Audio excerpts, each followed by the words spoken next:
If there were other things that you're particularly interested in that, is within her realm to make you part of, then she is more than prepared to do that.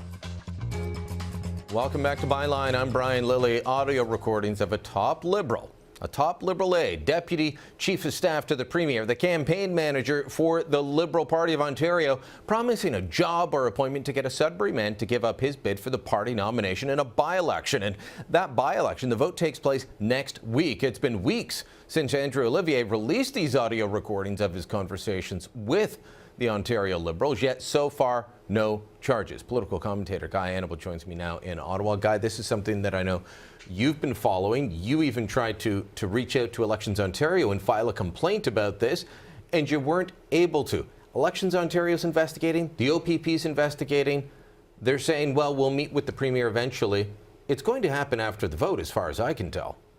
Well, Brian, my experience on the Elections Ontario website was if you drill down into the Contact Us section of the website, there is a drill down to a complaint form, which you bring up in an Adobe PDF format, which you fill out 5 very concise questions, your name, address, what your complaint is, and then you're asked to save it to your desktop, and then you're asked to send it to an email address at Elections Ontario. Hold on, that sounds like a pretty complex. They don't just have a form you can punch all that in on the website and send it in? Yes, it is a form, Brian, a very efficient form, but unfortunately there is a save to desktop email process back, which is not an actual submit from web hard-coded into the website. So I did this 5 times and then kind of scratched my head and said, why am I sending a blank form? So what I did was I saved the form to my desktop, and I guess the coding on the website for Elections Ontario does not hold the data. So I did it 5 times and basically sent it off, and I received an auto reply response right away that somebody would be in touch with me within 1 day. So with a bit of a web background, I said, okay, what are they going to receive? They're going to receive a blank form with my email address because that's what I'm sending them. So the hard coding on their website doesn't work. Now, if I was a webmaster with Elections Ontario and I received 40, 50, 100 blank forms with email addresses, I would say, what's going on here? But obviously such is not the case. So that was my experience. It's a very efficient form to ensure that you don't receive any complaints. I would have to leave that to Elections Ontario to comment, Brian. The fact that the OPP has not laid charges yet. They've said very little about this. They originally cleared the Liberals of any wrongdoing. Then Olivier released the recordings. We know about the backing of the OPP union to the Ontario Liberals in the last election. Does any of that leave you concerned for the state of the investigation? I've been concerned, Brian, about the OPP in relation to the properly functioning provincial police force that we're supposed to have since Caledonia.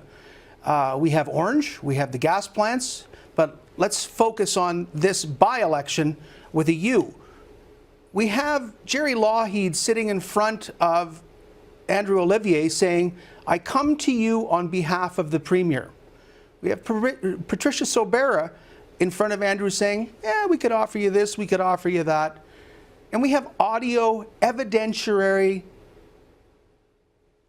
proof that 96.1 of the Elections Ontario Act has been breached. Let's play another clip of Pat Sorbera because it's quite clear that she's saying, what kind of job do you want? And in this clip, you'll hear she says, do you want a part-time job or a full-time job? Roll tape. We should have the broader discussion about what is it that you'd be most interested in doing, and then decide what shape that could take that would fulfill that, is what I'm getting at, whether it's a full-time or part-time job at a constituent office, whether it is appointments to boards or commissions, whether it is also going on the exec direct. There's lots of, but we would just need to better understand, what is it that you most want to do. Most of us would say that's being caught red-handed. I can't understand why action hasn't been taken by the OPP yet.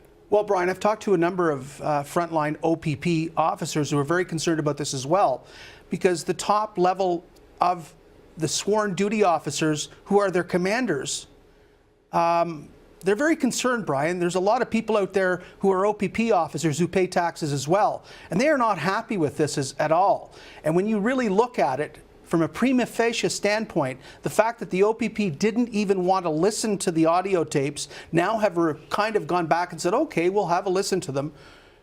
I've gotten some good advice, Brian, and what has to take place here is our Attorney General must appoint a third-party independent prosecutor from outside the province in a bipartisan committee in the legislature, because this is the test of a properly functioning provincial police department, Brian. After everything from Caledonia to the Orange to the gas plants, when do we restore faith in our provincial police department? That's a bigger question for another day. Guy, thanks so much.